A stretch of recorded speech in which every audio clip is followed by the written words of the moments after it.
సమంతకు ఇది రెండో పెళ్ళా? మొదటి పెళ్లి సిద్ధార్థ్తో. సమంత ఇంతకు ముందే సిద్ధార్థ్ను గాఢంగా ప్రేమించింది. వాళ్ళిద్దరూ శ్రీకాళహస్తిలో పెళ్లి ఎటువంటి ఆటంకాలు జరగకుండా జరగాలని ప్రత్యేక పూజలు చేశారు. క్రిస్టియన్ అయిన సమంత సిద్ధార్థ్ మీద ఉండే ఇష్టంతో ఈ తతంగాలలో పాల్గొంది. అసలు విషయం, సిద్ధార్థ్కు అప్పటికే మేఘనాతో పెళ్ళయి 2 పిల్లలు కూడా ఉన్నారు. సిద్ధార్థ్ నడవడిక మంచిది కాదు అని తెలుసుకున్న మేఘన 2007లో అతనికి విడాకులు ఇచ్చింది. ఈ నిజాలు తెలుసుకున్న సమంత అతనితో బ్రేకప్ అయ్యింది.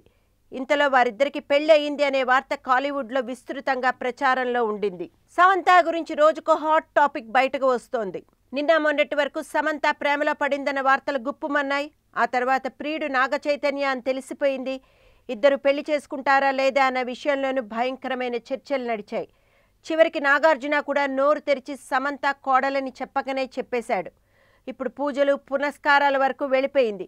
రేపో మాపో పెళ్లి డేట్ కూడా బయటకు వచ్చేస్తోంది. ఈలోగా మరో గాసిప్ షికార్ చేస్తోంది. సమంతకు ఇదివరకే పెళ్ళైపోయిందని, చైతుతో ఇది రెండో పెళ్ళైన గుసగుసలు వినిపిస్తున్నాయి.